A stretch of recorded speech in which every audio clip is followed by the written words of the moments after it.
Welcome to part two, class three. I should have said it the other way around. Class three, part two, landscape painting from beginning to end. Just had a great discussion, getting to see everybody's color studies and designs.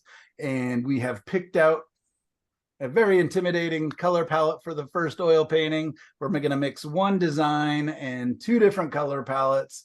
And then hopefully get to acrylic painting. Well, I shouldn't say hopefully. We're going to get to acrylic painting as well. So, and I will make that into part three today. So for those of you who want to skip ahead, if you're watching this later and just want to watch the acrylics, part three may be where you want to join. All right, let's switch cameras, get over to the easel.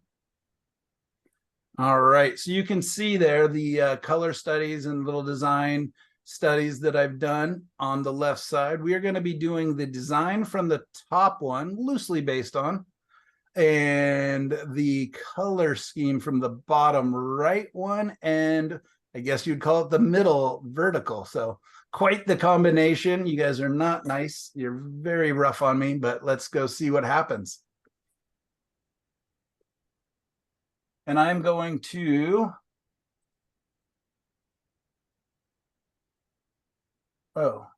says I'm pinned again. Does it stay on me? Cheryl, do you mind saying a word or two, see if it pops over to you? Oh, yeah, I'm fine. It stayed with me, everybody. Michelle stayed with me? Yes. Perfect. All right. And I just do that for the recordings, not that I don't want to see all your pretty happy shiny faces. It's just that during the video, if there's any noise coming from anybody else's camera, I just want to make sure it stays on here. So again, we've chosen this as our reference design-wise, and these two as our color. So it's going to be a little more on the cool purple side, with bits of warm light shining through. Got to decide if I move the sun to a different spot.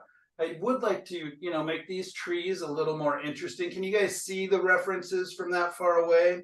And I don't know if it really matters if you can see them. Yes. And I'm going to quickly adjust the camera tripod. Otherwise, I will be kicking it constantly. I'm not sure why I set it up so that the leg was directly behind where I stand. Okay. For my colors I chose, it is titanium white, cadmium yellow light, but it's a Utrecht student quality. So it's not the best paint, but I think it'll do fine. Indian yellow, cad red. This is cadmium red hue. That's also a student quality. So it's always weird when they don't have the proper names, but I know that it's a much more orangey red than the quinacridone red, which leans towards purple. I've got an ultramarine blue, which I consider leans towards purple. And then I've got manganese blue hue, which is a more greenish blue. And then I went ahead and added cobalt teal. Not a color I've used a huge amount in the past. I think this is the first and only tube I've ever bought of it, but it is a glorious color and it makes fantastic purples, which we experimented in last class, doing a little color chart. And I may do that again really quickly, just so I kind of know, because that's going to be a large part of the color pattern. So I just got a pile of quinacridone red. And even though I kind of have an idea of my colors, it's not a bad idea for me to spend a minute or two and just kind of make up my mother colors.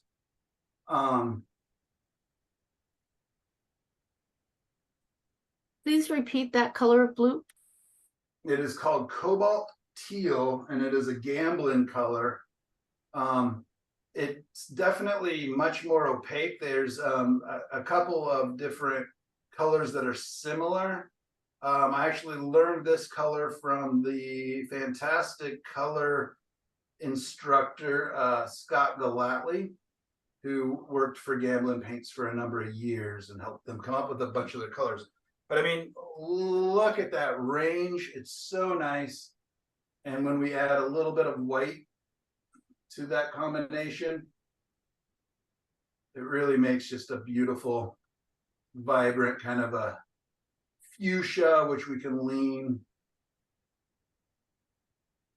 Anyways, it's a really nice color. Scott uses it on his color palette instead of the manganese blue, I believe. I should double check that. But it's a really fun color. It's very, very vibrant. So, you know, as far as painting Oregon and stuff, I'm not sure if I would use it as much. But Scott does a great job with it, but he's definitely a colorist. His paintings are very much color, almost nearly abstract landscapes. Michelle, you may consider taking one of his abstracting the landscape classes in the future at OSA. Okay. Or anybody else that's interested in it, is actually one of my favorite weekend-long classes I ever took. In fact, if you are going to take one in the future, let me know and maybe I'll join you because I had such a good time. And what's his name again? Scott, and then it's Galatly, G-E-L-A-T-E-L-Y. I'm not sure. Galatly. Okay. One of the instructors at OSA. He's fantastic. Thank Really you. good instructor, really good painter. He's definitely far more abstract than I am. So anyways, I'm going to just pick up a slightly smaller brush. And a lot of times, so we voted to see if who wanted me to do kind of a wiping away method of painting versus a more direct. And this is often the way that I do plein air painting, or anyways, this is just another way, and this is probably the more traditional way. And I just like to make sure my horizon line is straight. Picking it kind of arbitrarily, but I wonder if that's already a little bit on the higher side, but I think it'll work. I just want to make sure again that it's not in the middle. So if I were to kind of measure, this is a 12-inch panel. So my midpoint would be at 6 inches, which would be right there. So I don't know if you guys can see that, but I just kind of want to stay with it from there. It's a 16 inches wide, so I can measure out to 8 inches. So this would be the center of my canvas right there. So I just kind of want to make sure I stay away from that. Yeah, do I want to lower it slightly? I think we'll work with it. All right, so I oftentimes when I'm starting my sketches will either start with a quinacridone red, which is an interesting color for a lot of people to start with. Sometimes I can add a little bit of blue and get it towards purple a tiny bit. The other color I like to start with is just kind of that burnt umber color, or the transparent earth red, or oxide brown, oxide brown. And the reason is that I just find that within all of these colors, I can kind of make them disappear. My quinacridone red, for some reason, for me, doesn't muddy up as much as other colors. So the main element is going to be this kind of a creek here. So, and I'm just figuring out where that is.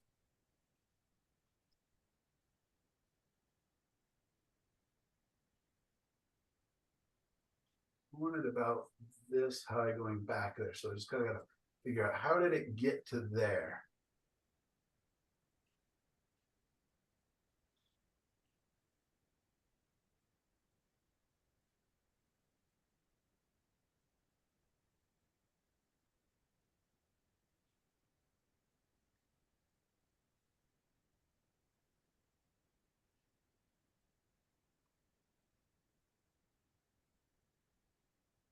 I think I'll make the creek a tiny bit more naturalistic than the little canal that was dug recently. That it's very man-made, so I'll try to make it a little bit more naturalistic.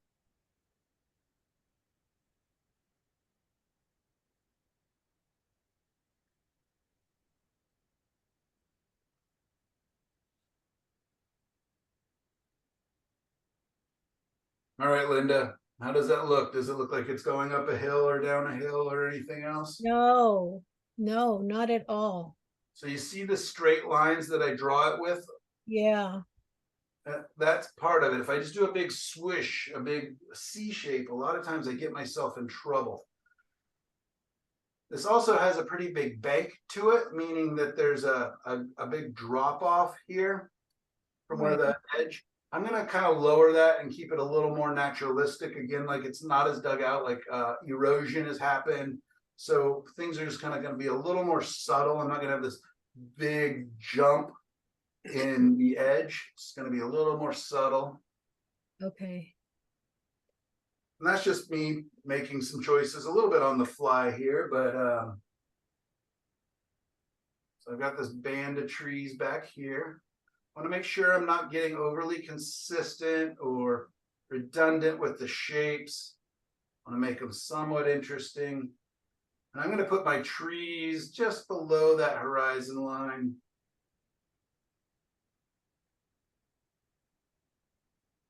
These two trees are a little closer than this band of trees, so I'm going to bring that line up. And I could even do it a third time if I wanted to make these trees.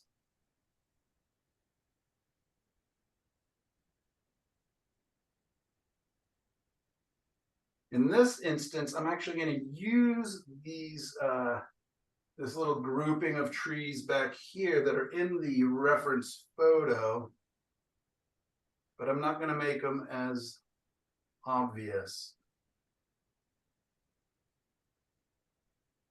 Lower them down so they're just kind of right on that other side of where the creek is going to be. So again, the base of those trees is lower than the base of these trees, and that will very quickly give me that they're a little bit closer. So these trees are closer than these trees are closer than these trees. And then I could even add a whole nother band right on the horizon of some trees if I want.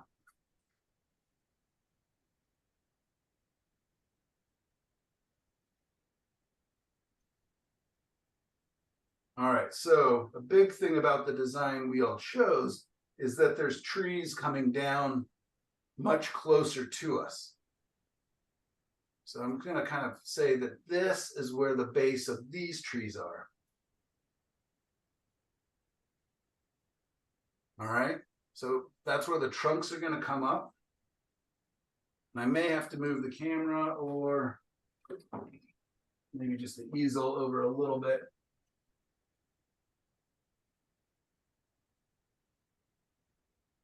Say the tops of the trees kind of come up to about this area.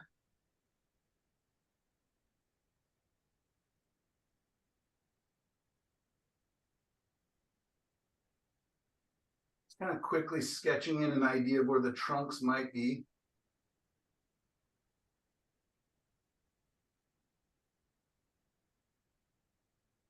Want to make sure that my distance isn't super regular. So I'm just kind of adding that third trunk to kind of squish in and make sure that things aren't too regular. I want to keep my organic shapes as organic as possible.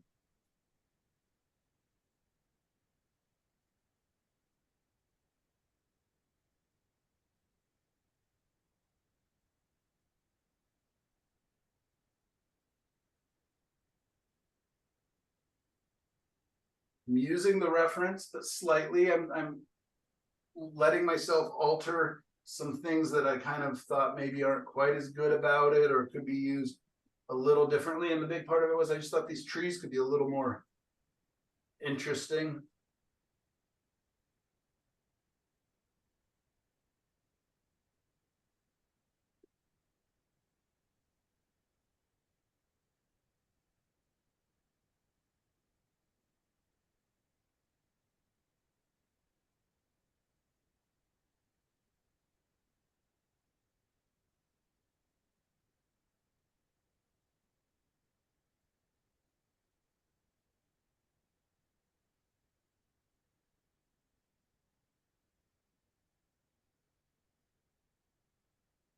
All right, so I typically, painting in oils, have just a couple ways that I approach my oils, and make sure I'm not getting too close to the top, just like I was talking with Shaunik earlier about don't want to hug the top, so I may have to bring this tree down a little bit. Just because when I frame it, it'll even get closer to the top.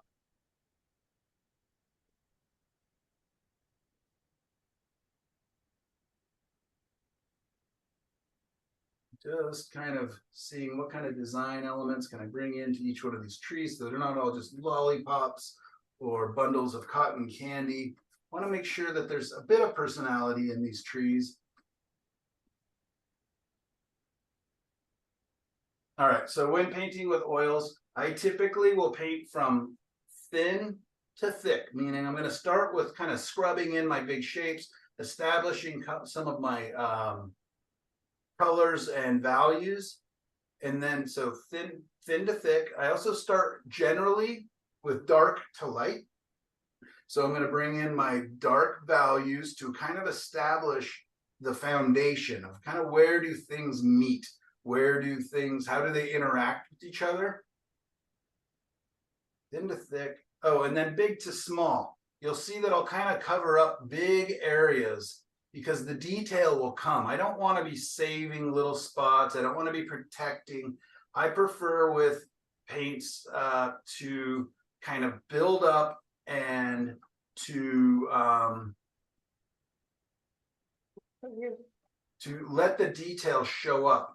A lot of people, especially in the beginning, will draw really detailed little preliminary sketches that they're going to paint from.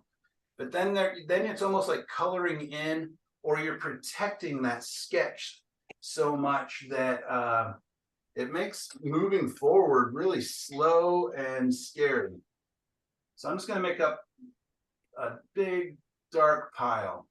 I don't have any black on here or Payne's gray or anything. So I just took a bit of my ultramarine blue,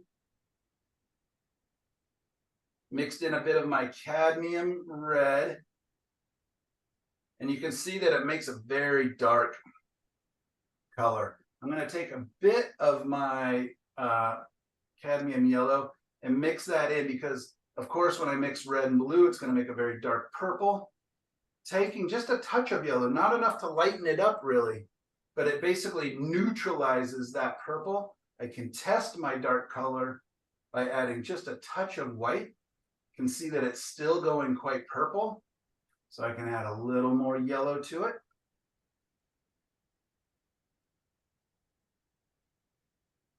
And this again is kind of a student grade yellow. It's pretty lousy. Yeah, it's actually called primary yellow, which I don't even think is a real color. So, Michael, why are you trying to kill the purple? Just so I don't end up with all my darks being purple. I guess it could be in this painting, actually. I just am trying to create kind of a neutral dark that I'll be able to use. I just want to make sure I got enough of it. So here we go. I'm going to be using these darks to begin to establish kind of my design again, just getting my almost like my lights and darks.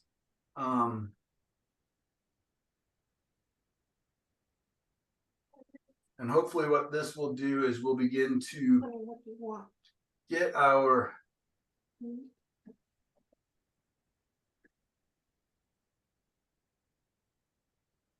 edges and kind of how things are going to play together. Again, I think of this almost like the foundation of the painting.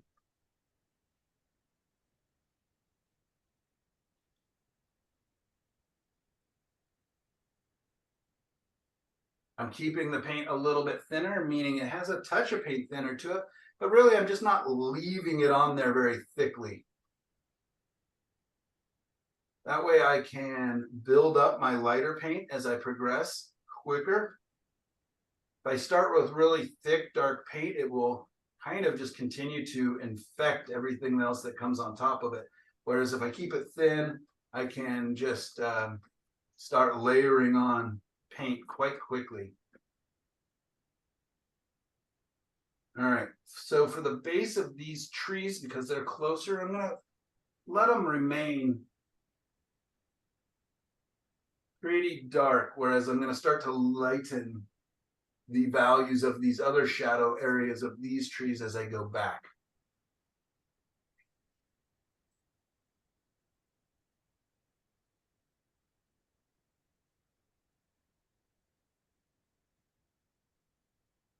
Again, I'm not painting trees, even though I'm painting trees. I'm just painting some shapes, some values. I want to give them some air holes and some room to breathe a little bit. I don't want just big solid masses in these trees. And that's just a personal choice. They could be just big, solid, thick trees if I wanted them to be.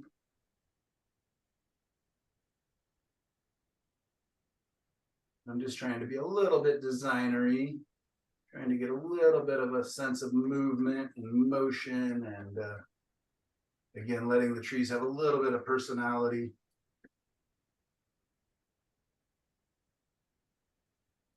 Where's your light? My light in this will be behind them somewhere. In the initial with the big solid trees, it was kind of right in this area. So I may just move it over here. Popping up, I think, might be a little nicer.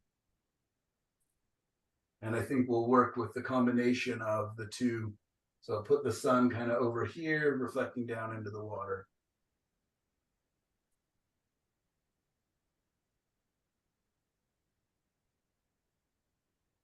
So even though I've chose a design and colors, doesn't mean I'm married to it, right? I could do another study and continue to experiment, but I can look at them and just say, you know what I wish was a little different? This. What would make it a little bit better? This. And then I can make these changes in this painting. And hopefully I'm right.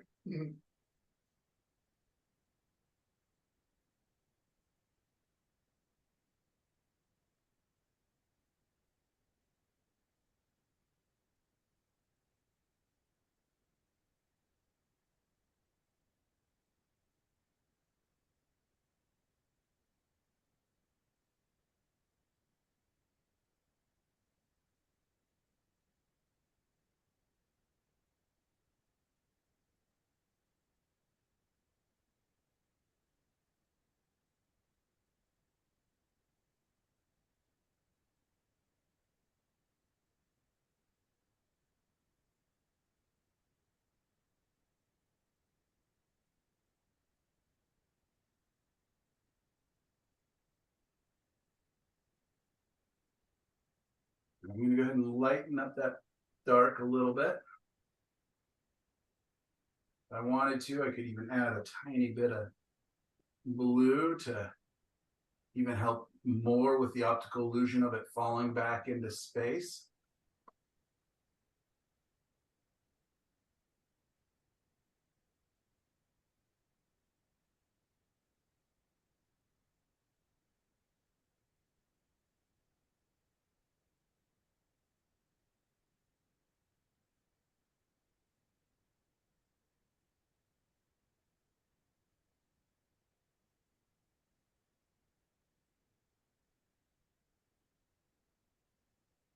You can hear the scrubbing noise. A lot of my paintings kind of start off with that scrubbing noise. And that's just me keeping the paint pretty thin. I'm also pretty mean to my brushes, so that's a reason I don't use soft brushes in the beginning. I don't use anything too delicate. So those trees I'm hoping will, kind of fall back into space. These trees will come down in front of them. Now I'll go to my slightly lighter color over towards our value a little further to the left. Now just a touch of paint thinner, just so it's a little slipperier.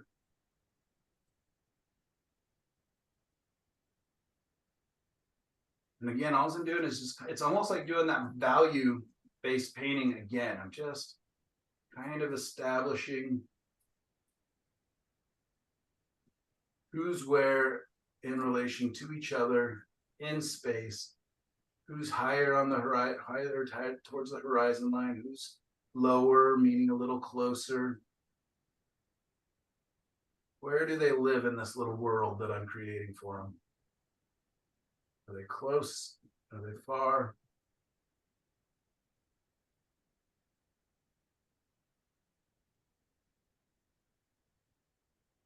I think sometimes it freaks people out how messy my paintings are in the beginning, that I really am just kind of figuring out. These are all just notes for myself. Hopefully the end viewer will hardly see any of this little sketchiness.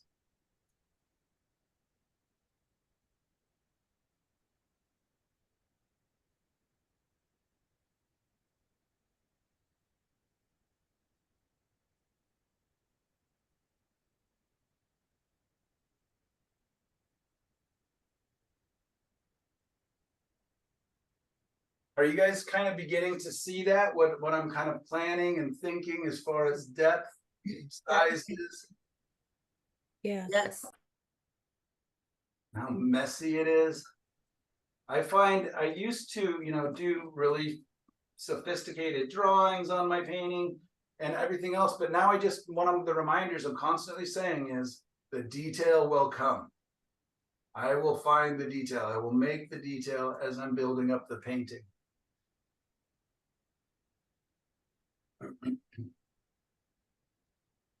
And it's good to hear you talk about what you're doing, because then we know what you're thinking, and it's really helping me today a lot. With all the stress in my life right now, I just need to focus, and this is helping me. Thank you. Oh, good.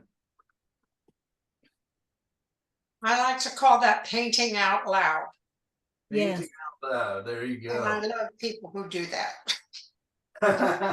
Yeah, pretty annoying if you're just sitting by them and trying to work on your own painting at the same time, I imagine.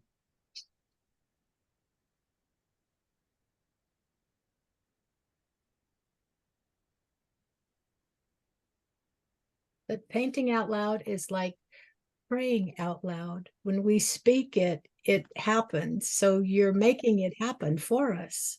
Yes. I'm still just kind of, you'll see that the evolution from just me figuring out my values to the colors will kind of hopefully happen a tiny bit naturalistically, where all of a sudden I will start adding a little more color to those values. I will start to differentiate a little bit. Just kind of thinking these could be a touch darker. Maybe not though, since I'm doing such an atmospheric painting.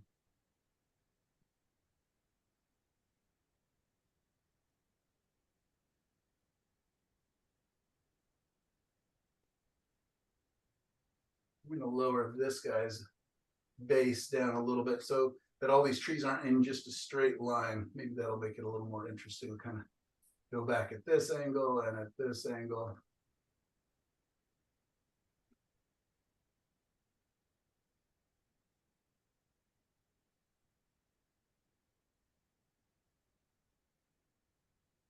Trying not to get too confused by all the 3 different references here.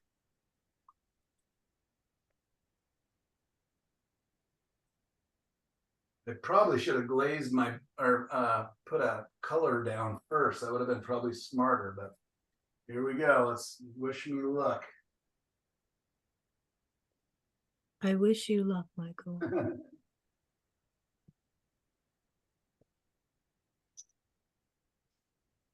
That's a lovely color. That's the color that hits the mountains as the sun's rising Oh, in the nice. morning.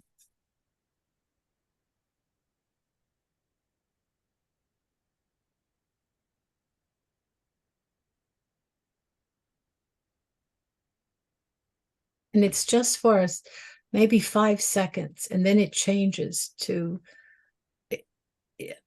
like more red, and then it'll get purple and then blue. This is one of the reasons I like doing the acrylics, is I can just kind of color it and it's already dry and I can start, bringing paint right across the tops. With this, I got to be a little more delicate, kind of sneaking up to the edge. It'll look like there's little force fields, little white lines around it that I'll come back in and blend as I add the foliage and everything here. And I'll cover most all of this color that I'm putting down. I'm just kind of getting a bit of a stain back there.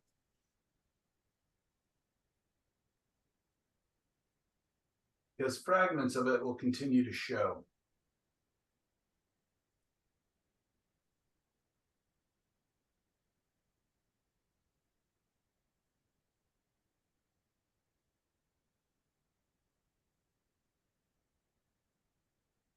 The base of that is alizarin crimson, but what did you put in it again? Probably a touch of the lighter yellow Okay, is what I'm kind of thinking. You did. You used the lighter yellow.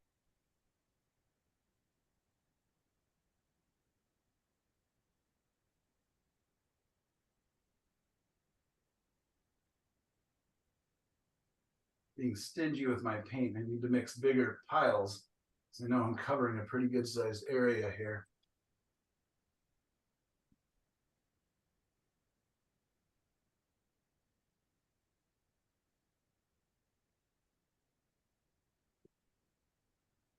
Also using an exceptionally dirty brush. Same brush I did for all my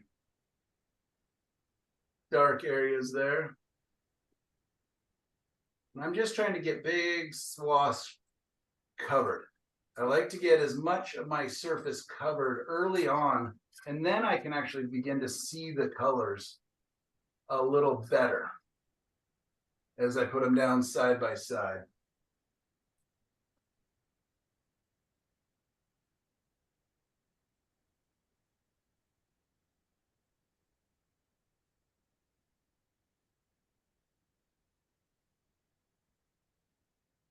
The sun came out outside. It's shining right in my window here. So just in a second, I'm going to shut some blinds.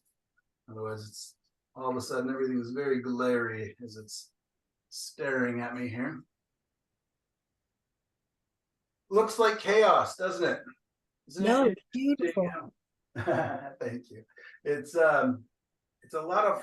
It's always like I want the painting to look good, but I have to realize that oftentimes I'm so much faster and efficient, and the painting will generally end up better if I'm just kind of, as long as I got the design that I'm happy with, get in there and attack it and be brave. I can then, because all of this paint is still very thin, so I can actually add paint on top, all prima style, meaning all at once, very quickly. Just shutting some lines. There we go.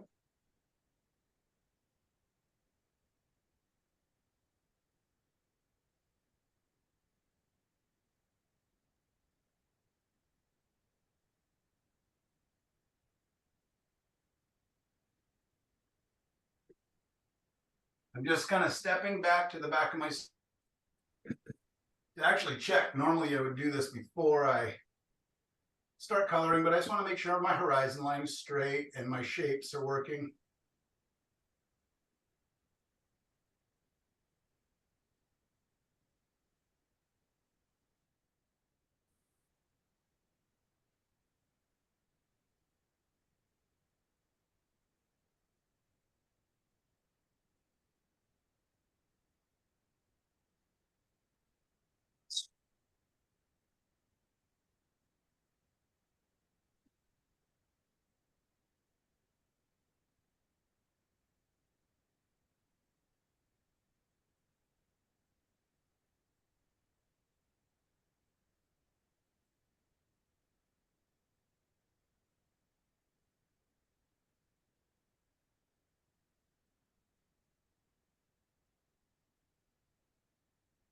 Scrub, scrub, scrub, scrub, scrub.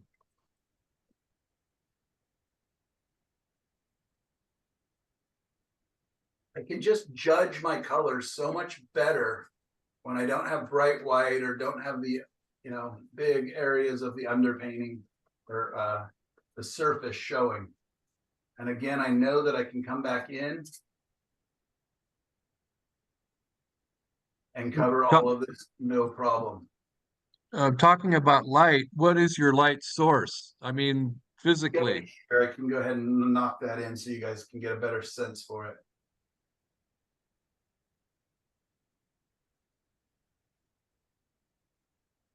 I don't know if you can see that or not. Need to spit on it. So Yeah. kind of tucked behind that tree a little bit. Well,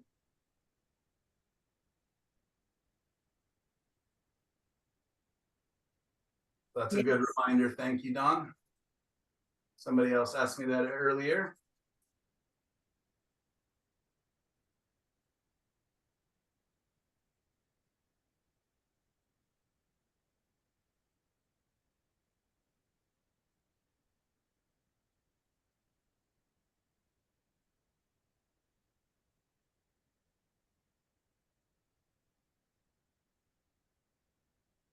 A lot of times with my oil paints, you know, if you're brave enough to get the area covered, even though it's going to be kind of odd and a little bit borderline hideous, this is the worst time when somebody walks up behind you while you're plein air painting, just like, oh, you suck. It's like, no, come back in a half hour, I promise.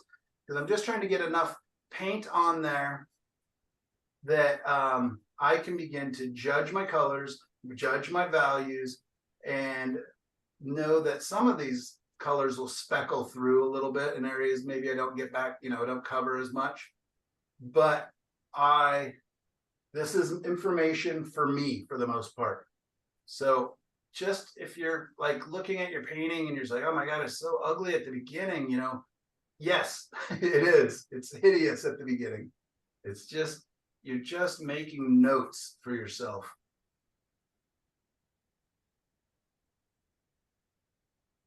Just kind of got to trust. There's times where I literally will just be whispering to myself as I'm painting because I start losing confidence when I step back and be like, oh, what mess have you made? And just be like, nope, trust the process, trust the process, trust the process. The painting, the detail will come, the colors will come.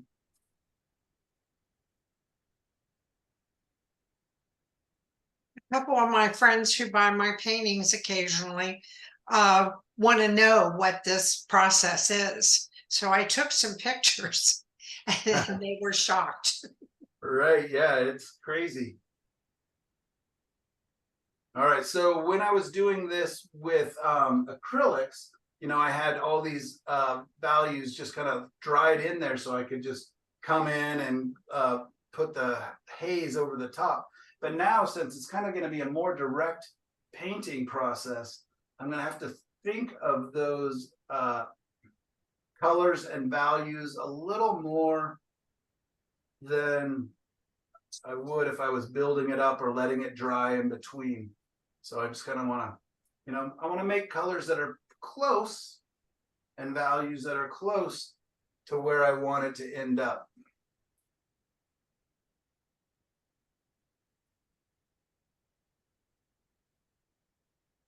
So I know I've kind of got this cool gray.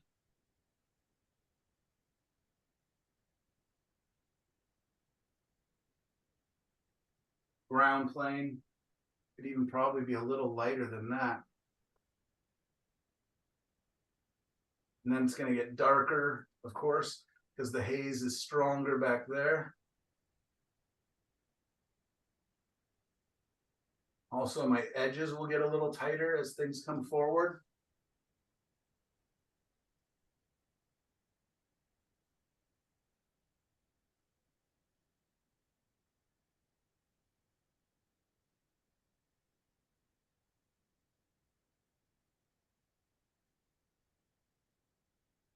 For those of you who have been in my classes, you'll know that a lot of times I actually start this phase of the painting with the big old shop brush, which I could have done just to speed, you know, covering up big areas a little faster.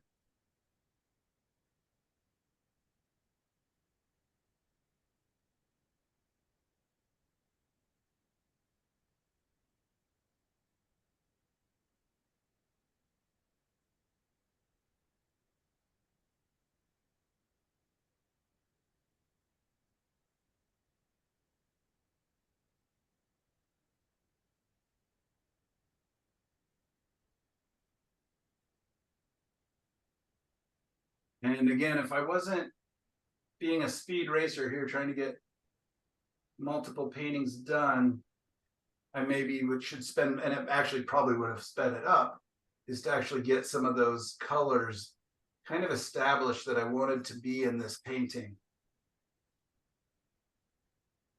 Doing like the mother colors, as I like to call them, kind of what's the palette. You know, this one will have a lot of purples, pinks.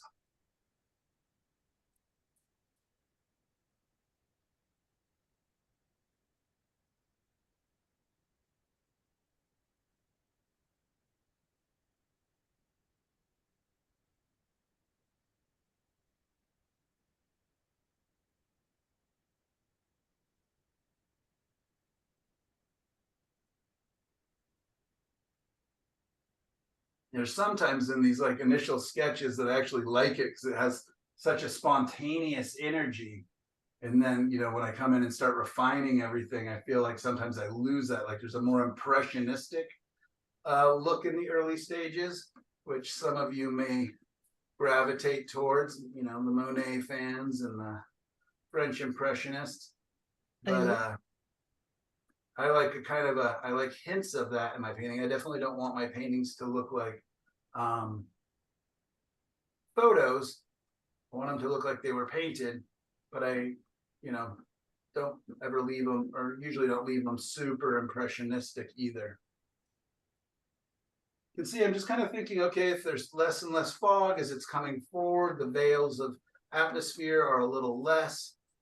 So things are getting a little warmer, meaning a little more red in this instance, a little bit darker.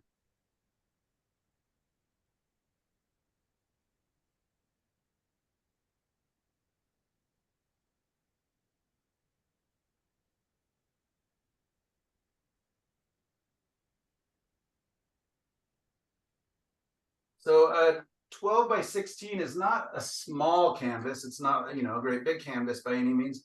But can you see how quickly I've gotten this covered?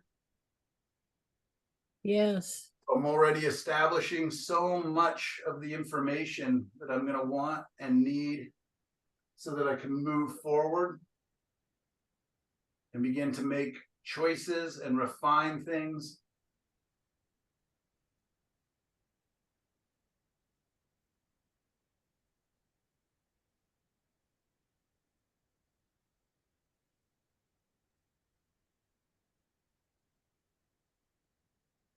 Let's get back to these trees here.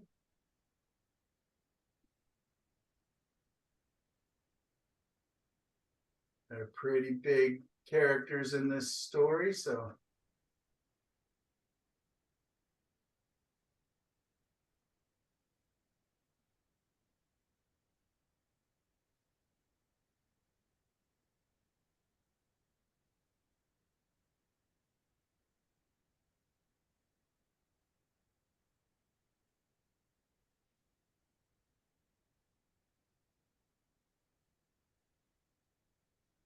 this tree's already getting too regular, kind of a pine cone shape.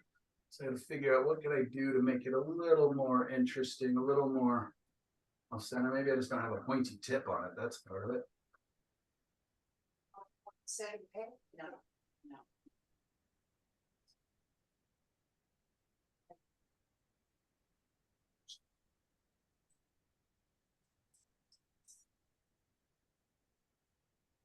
So, yeah.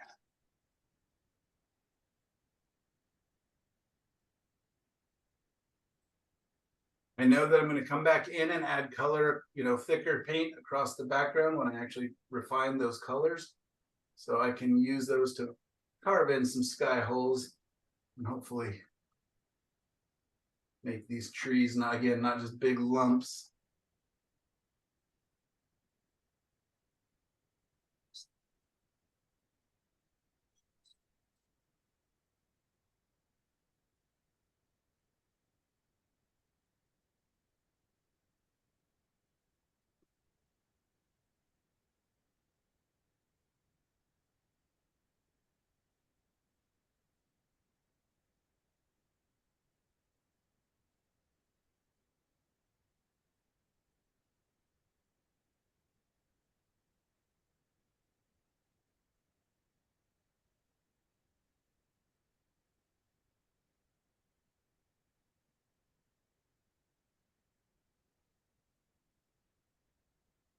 Be a good time for me here in just a second to step back again now that I've kind of got it covered.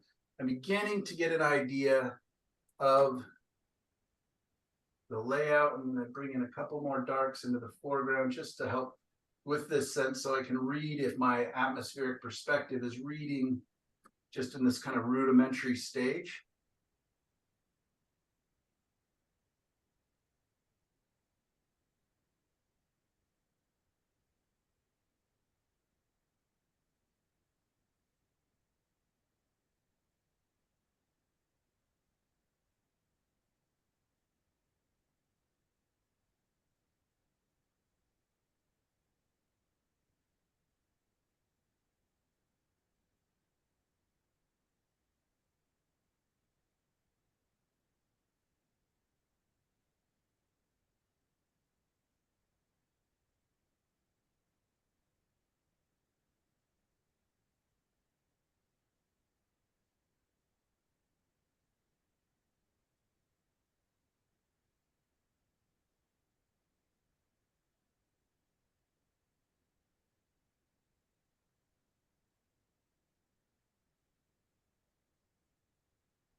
Tree trunks will probably come and go a couple times before I'm done here, but just kind of making sure that they're kind of in the right spots in theory.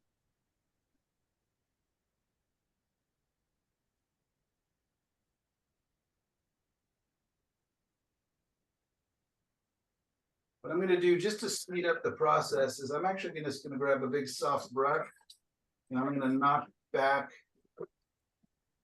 everything just a touch, and then I'm going to come back in. I'm going to take it, clean this off a little bit and make up the colors that I want, and then I'll come back into the sky and actually get some sky holes and design those clouds a little more specifically. But this is just kind of a quick way to make sure nothing's too detailed.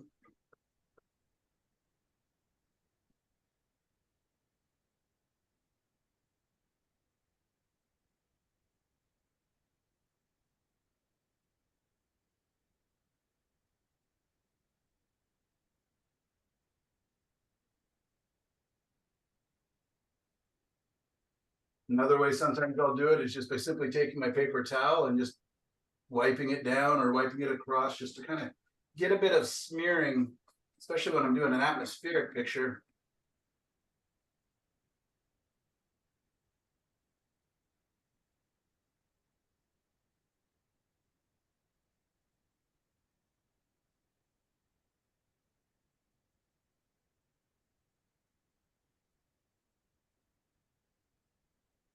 Wow, you really created great distance. That's beautiful.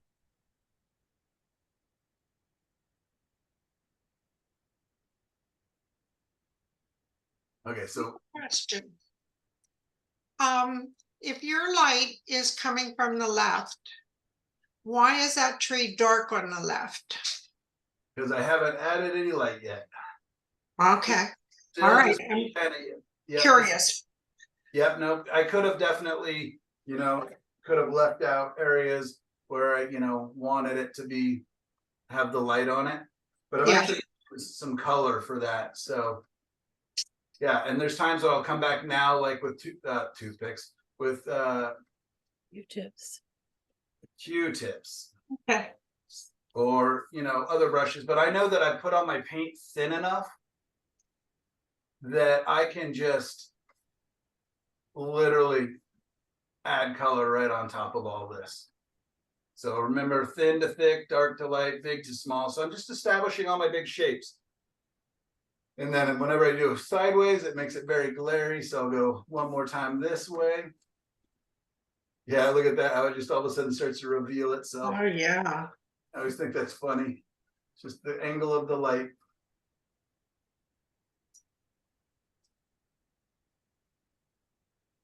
You see how, I don't know how long I've been painting. Half hour, maybe. And I've got everything covered on a pretty decent sized canvas. I've kind of got a lot of my idea.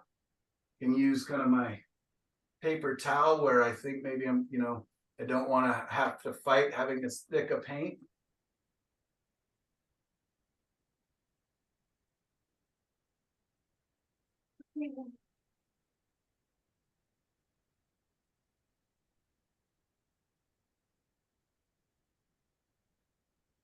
Not pushing so hard here.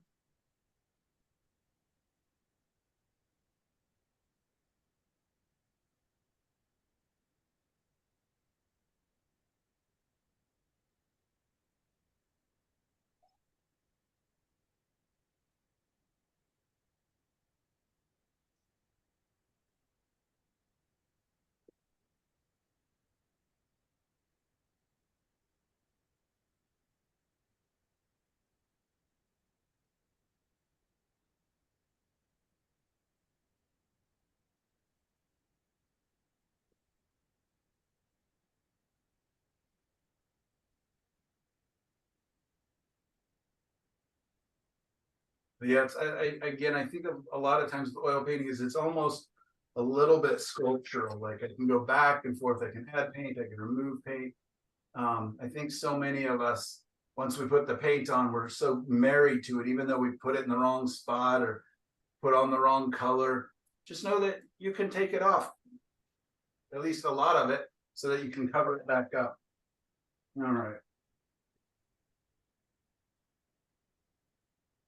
Give ourselves a little mixing area. I'm just going to go ahead and start with the sky, which isn't always what I would do, but I'm going to use that sky to kind of carve out some of my shapes.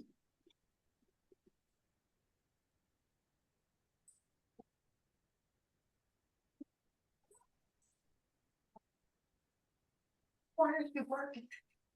All right, so what do we got? We've got kind of a yellowy orange in this area, going to pink clouds, going to kind of more of a purple clouds with kind of a gray blue sky behind those clouds, kind of coming down. So let's go ahead and mix a decent amount of paint.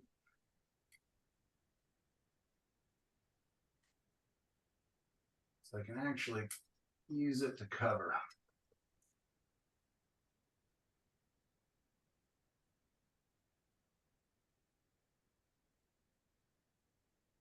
Did you put any blue in that mixture? I don't think so, not on purpose. Okay.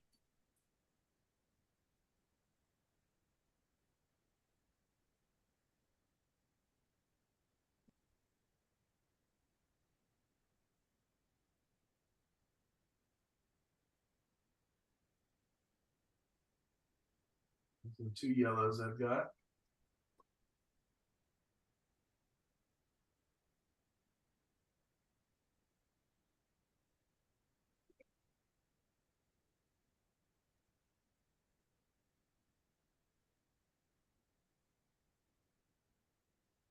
My personal favorite color is kind of the more salmon-y colors, peaches.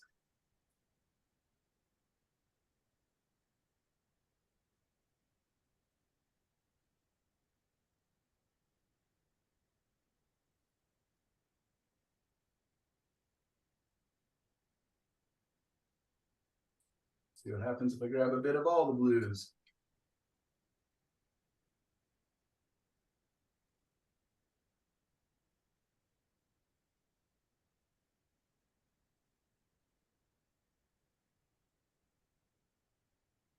Very beautiful, but not a color that I see much on this painting. Maybe a little bit if I darken it, so I'll pull some of it aside.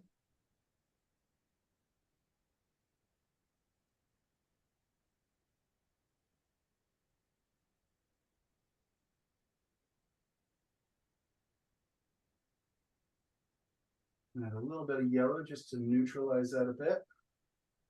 So I want it to be kind of on the gray side. There we go. So it was kind of purplish by adding just a touch of yellow. And that will, if I had a vibrant blue kind of back here, it's going to make the pink look not quite as interesting. So by putting a gray next to a vibrant color, it makes the vibrant color sing all the more loudly.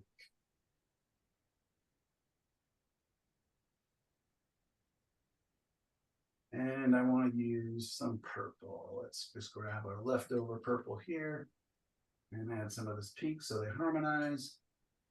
Still got some of my blue on my palette knife.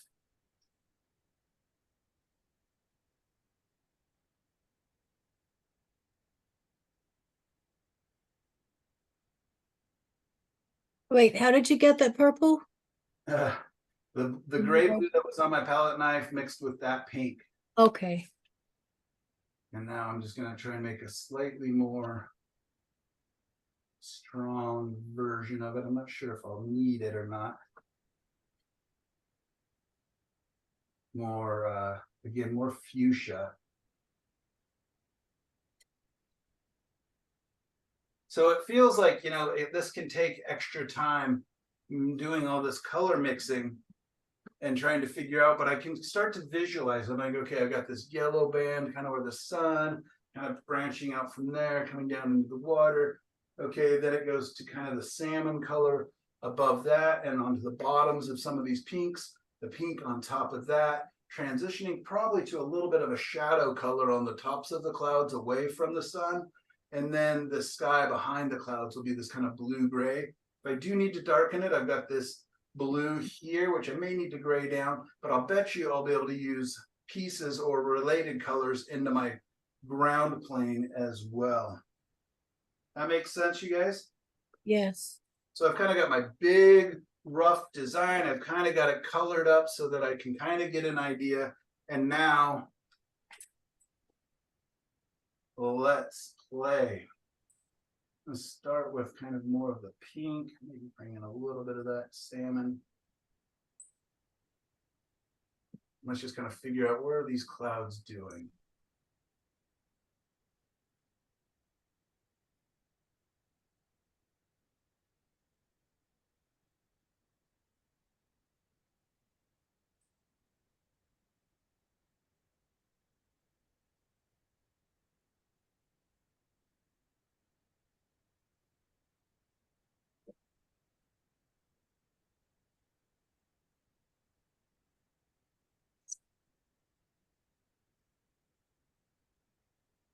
So now I'm actually putting paint on.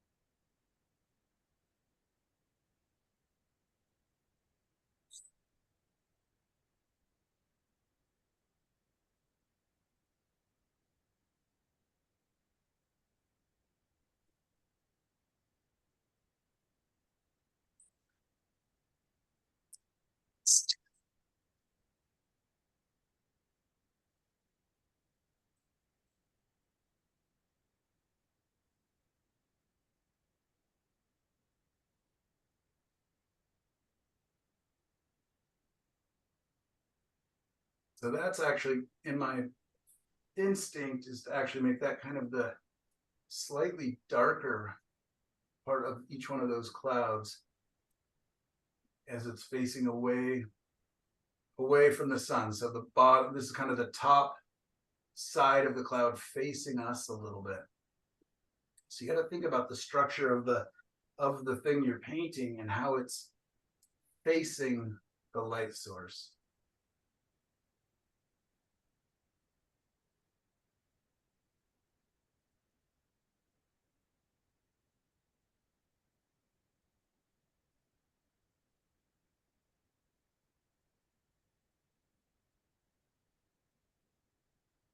I'm going to go ahead and jump to the light just to see.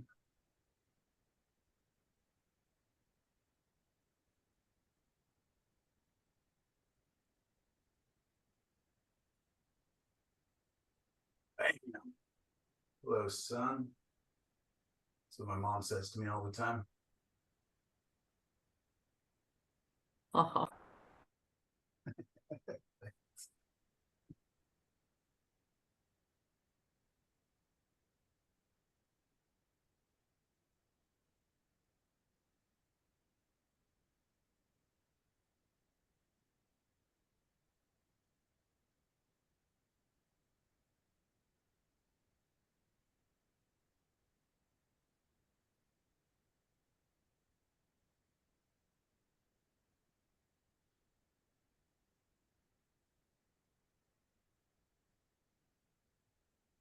Can you hear the thunder, the thundering sounds from the uh, silver mines? I live, I live within like 3 miles on one side of me is the entrance, and about 5 miles on the right of me is another entrance. Yeesh. To two silver mines. Ugh. Are they just blowing things up or what are they doing? Yeah, blowing things up. You hear all kind of rumblings and shakes. Shakes the house sometimes.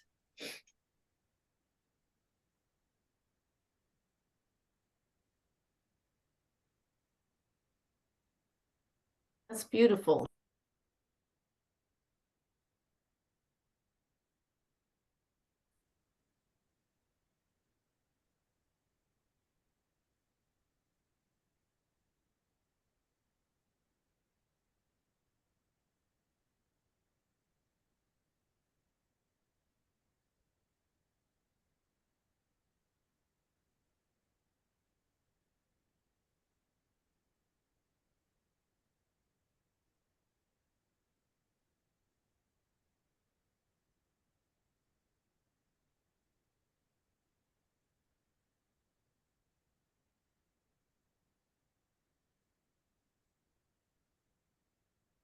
Nice making enough color that I can just keep digging into it instead of having to try to mix it every time. It saves time. Definitely saves time and heartache. Yeah.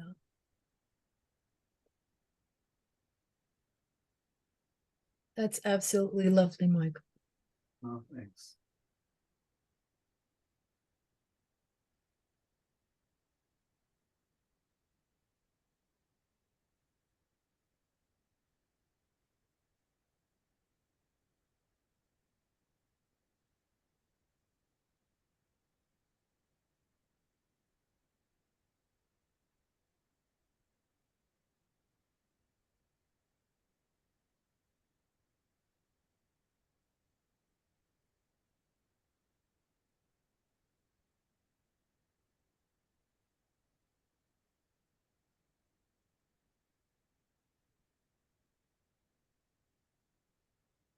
Move this back away a little bit so I can reach without getting in the way of the camera too much.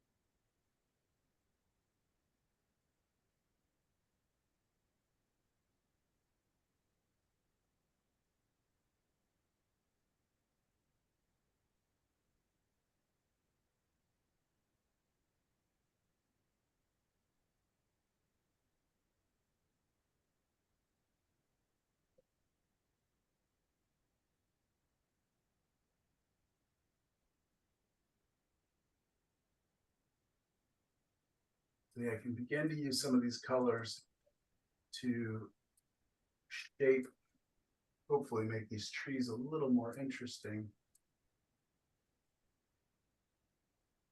Give them a little bit of personality.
Again, just kind of laying in big colors, getting things established still. I can still kind of come back in and manipulate all of this.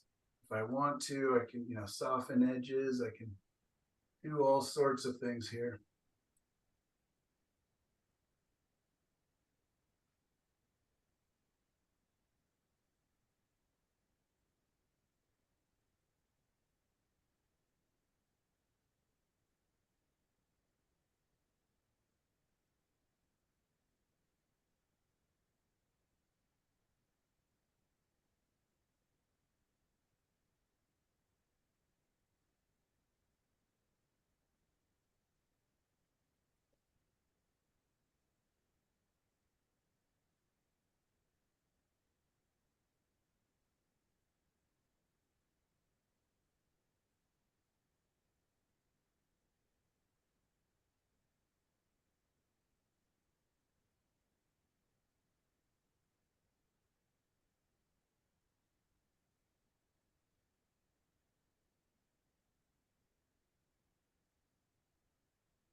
Lots of carving.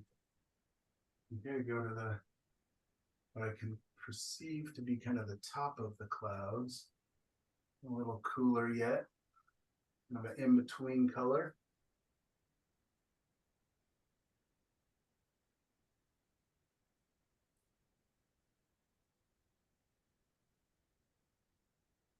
Actually, a little cooler than that.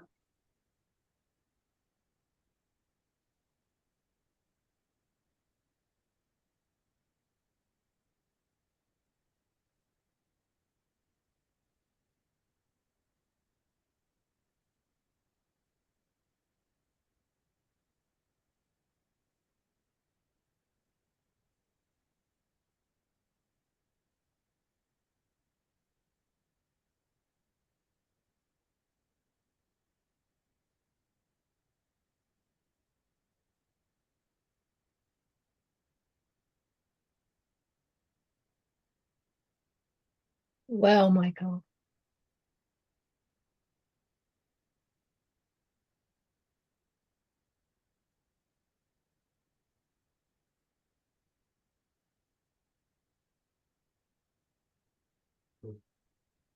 Already 12:30. All right.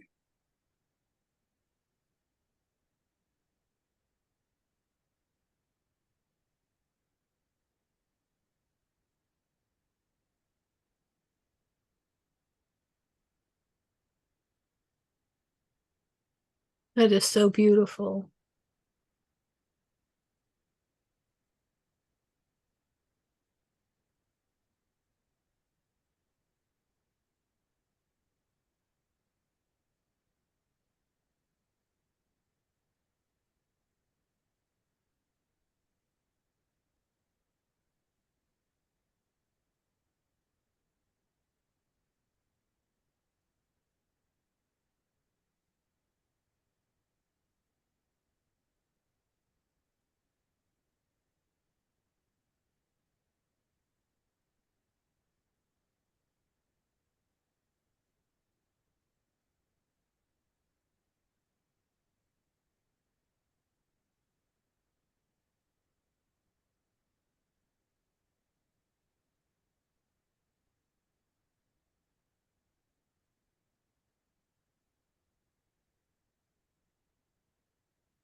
So everything as I added, I can use it to kind of shape and establish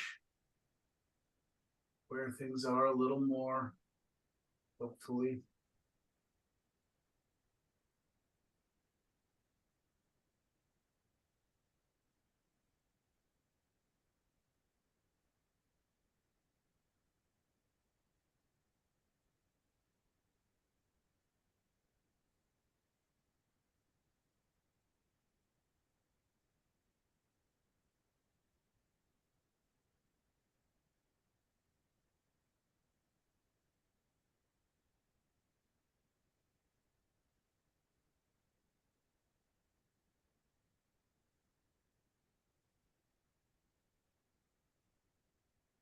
Very light touch.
Making it appear like the soft sunlight's kind of back there, slightly enveloping.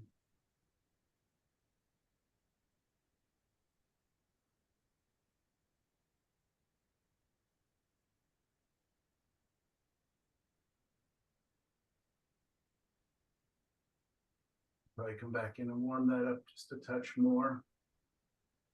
I'll wait to see how subtle I want it.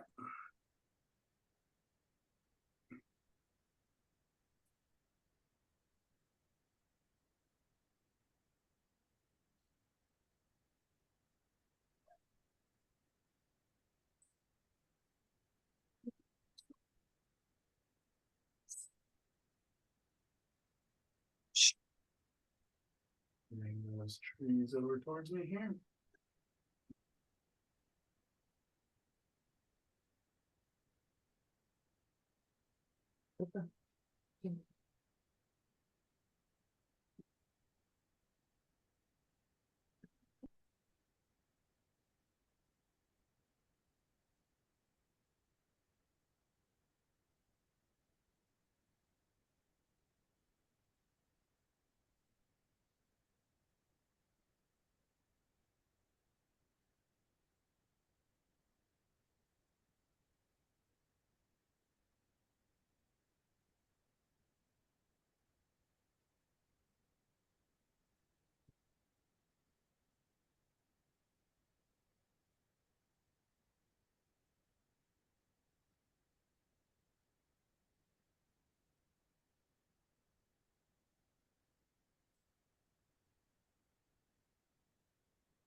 And I'm trying to make it look a little warmer. It's not a really strong light. It's a foggy morning, but still trying to make it look like both sides of the trees have a little bit different temperature to them. So, which probably means I'll need to come back in. and cool and maybe darken the other side.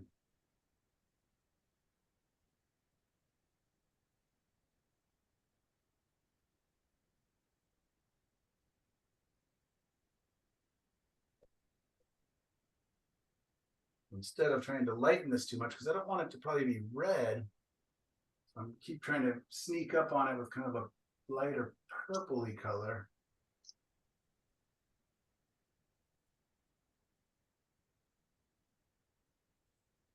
I could probably just test what happens if I cool the other side.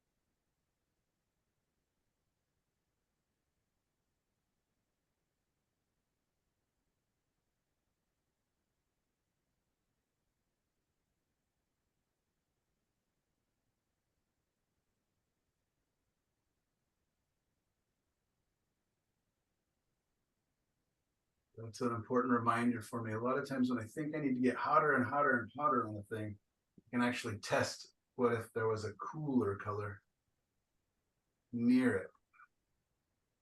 Should inevitably help it to feel, thusly appear a little warmer.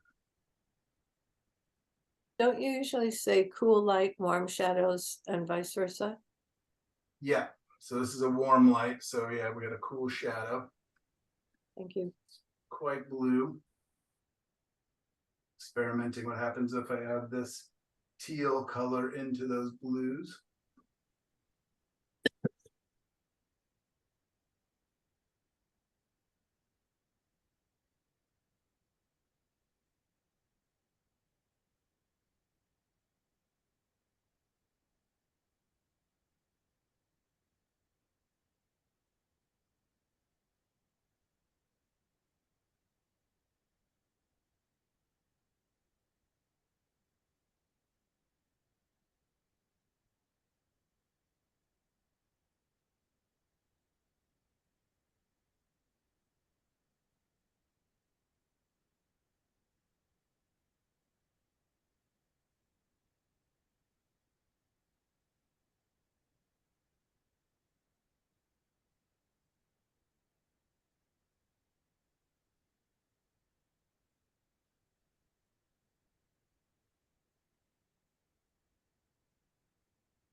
Pretty slippery.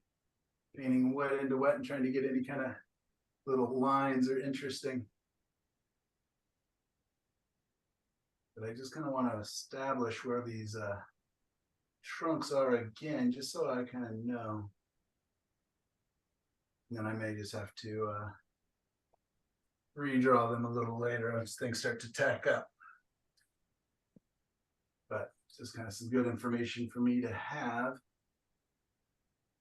But the only downside is that if I want to paint around them, then I got to kind of either just protect them, but more likely I'll just paint them back in again.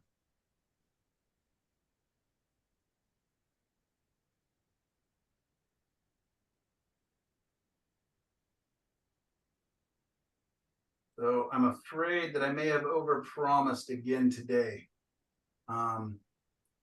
about doing the acrylic painting.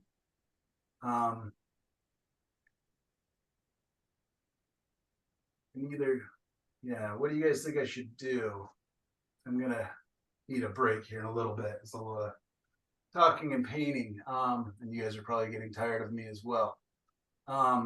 Never. I'm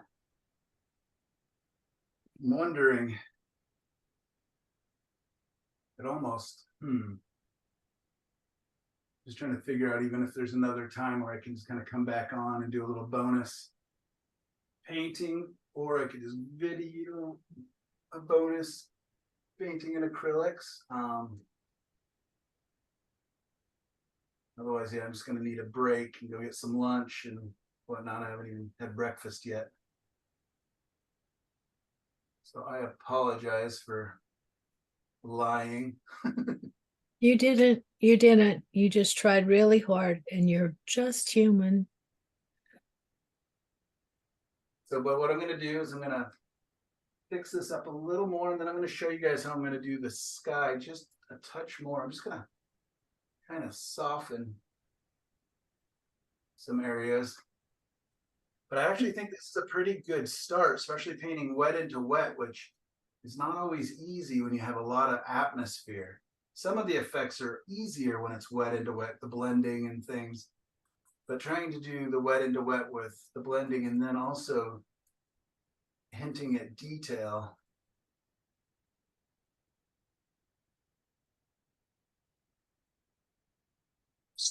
So yeah, there's times that wet into wet are fantastic. There's times where, you know, being patient, letting your painting, sometimes it's just a matter of even tacking up. It doesn't need to be super, super dry. And there's a different effects you get from different things. I'm always surprised by people who always say, oh, you know, I only paint alla prima, or I only paint this way or that way. Because like I love glazing, I love so many different things that the oil paints can do that can only be done at certain times. You know, with glazing, it has to be very, very dry. With wet into wet, of course, having a wet painting is definitely, you know, what you want. So right now, I've just got a very structural cloud base. So I'm just going to kind of soften up some of those connections. So it feels a little separate of down here because everything's already so airy that having clouds all of a sudden be the most crisp edge is a little bit disconcerting, at least for me. I don't know if you guys can see that on the camera or not. So I'm just going to kind of soften some of those edges. Keep cleaning my towel. I'm just using a dry towel. I guess I could put a little bit of paint over here because I do know I want some pink up in this corner. Gotta see where do these clouds go to.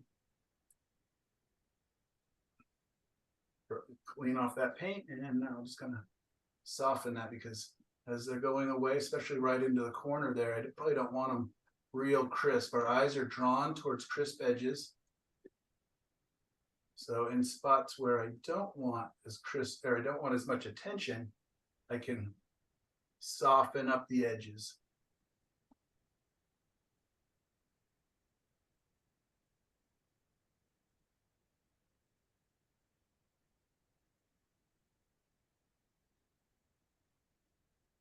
My brush, because I went from the blue of the sky down to the bottom of those clouds, which is definitely more yellowy, and that would turn green if I mix those. So by putting that purple transition color on the tops of the clouds before it hits the blue, that allows me to kind of do this kind of feathering and softening of edges as I come in. Otherwise, again, I'll just get these browns or greens that I don't want in that area.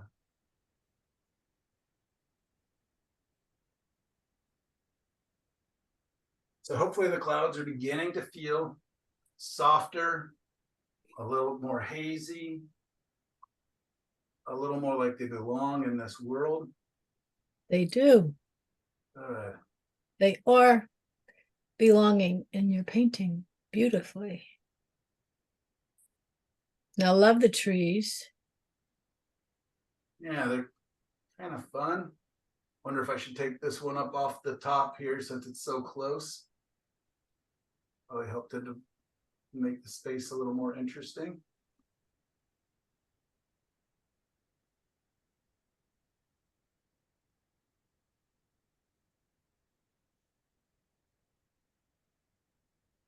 And I love the trees behind those big trees. Oh, good. Yeah, I thought that was a little more interesting than just having a big open area back there, kind of going off to nothing. Exactly.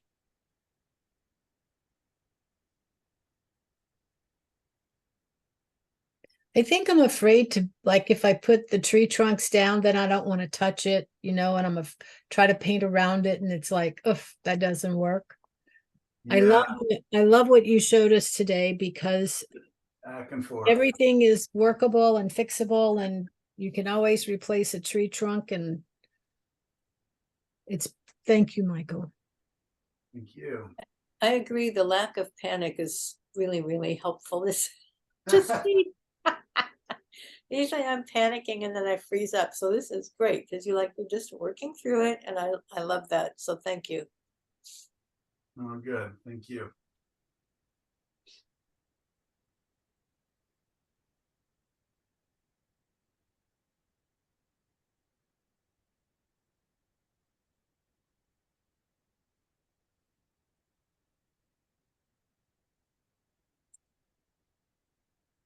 If I show any of my work, I always say, and my instructor, Michael Orwick, is so patient and wonderful and such a great instructor. Oh, thank you. Yeah, I mean, there's definitely been moments of panic, but I guess my panic is different than your panic.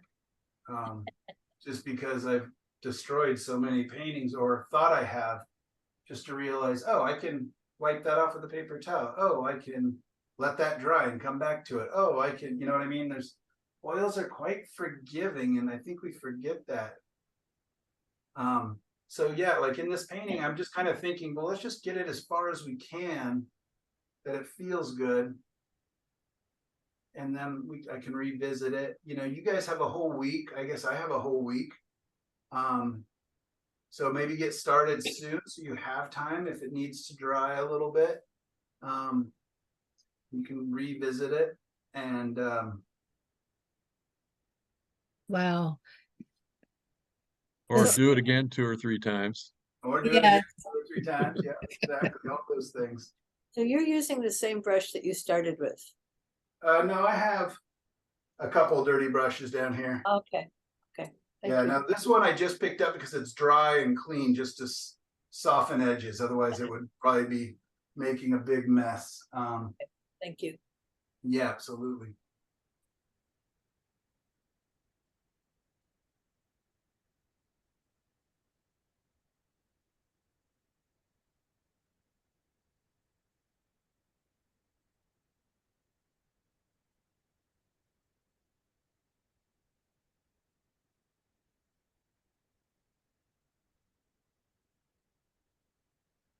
Yeah, so what I will do is, after it's kind of tacked up a little bit, and because I'm painting still fairly thin, I might even be able to do it like today, is come in and just kind of, there's a couple spots that I'd like to warm up, and I guess, there we go. Don't even have to wait. Never mind. Just had to be brave enough to do it. Where I want that light to be Gorgeous. coming through. Yeah, again, my huge apologies to, all of the acrylic painters. I know that was misleading. Next week,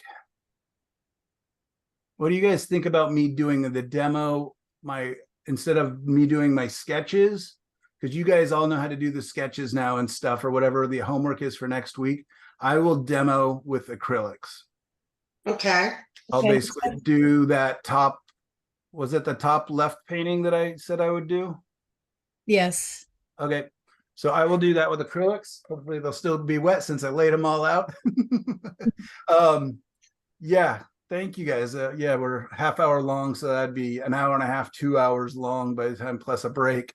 So I think that might be pushing it. Plus I don't want to get too grumpy, hungry here. Any questions on that? Did that make sense, that process? How I just kind Sure. of blocked things in. I drew it out, blocked it in, kind of established the colors. And now it's tweaking. I can bring in grasses. I can bring in little leaf structures. I can bring ripples into the water. I can, there's so many options I can do here. But you saw that there was no detail for a very long time. And now it's beginning to look like there is some detail. So the detail comes. Don't race to it too often. Any questions at all, guys?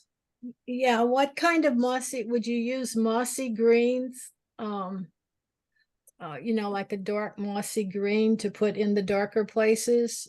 Yeah, and probably and some kind of possibly, yeah, I think so. And I'm wondering if I would red them up a touch, but I don't know.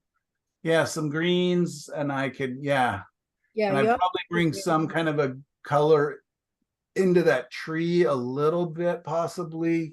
It seems close enough to me. I think I made it a little closer. I can always chop the bottom of the tree off a little bit and raise it up. Yeah, and the bases look silly how I just drew dark lines at the base.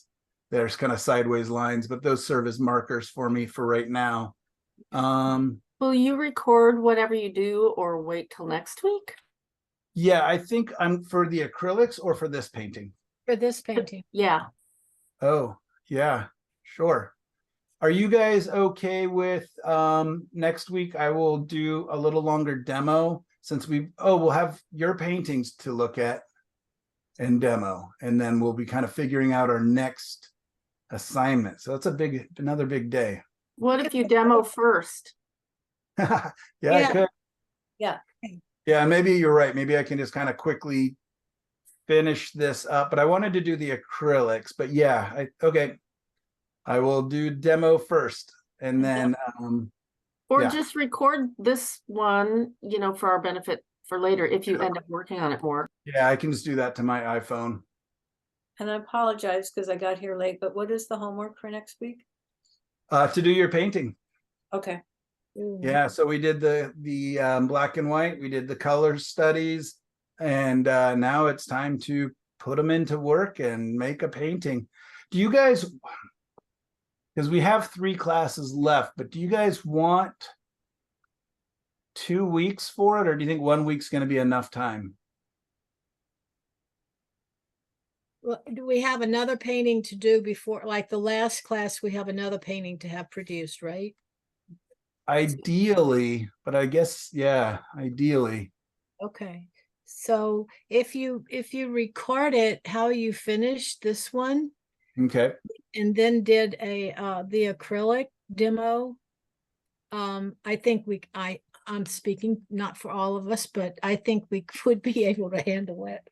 Okay, so I'd be looking at our final projects. So final projects next week, everybody, your painting, and then I will demo with acrylics. Okay. And I will Sounds good to me. video this. And you'll video how you green this one up or finish it. However you Okie finish dokie. it off. Yeah, and what I'll do is probably give it a day or two to kind of dry, tack up a little bit so I can start bringing in. Yeah, cool. And that'll give me time to kind of actually look at it and decide what I like and don't like. I'm already kind of not super happy about the 2 weird branchy clouds on the top left. I mean, I don't mind their shape, but they're way too dark or whatever. So anyways, yep, stuff I'm seeing. Great. All right, you guys, thank you for all of your extra time. You're so patient. Thank you, Michael. Thanks for understanding. Thank you. Yeah. We'll see you guys soon. Thank you, Michael. Thank Thank you. you. Have a Bye. good Thanks, weekend. Michael. Everybody.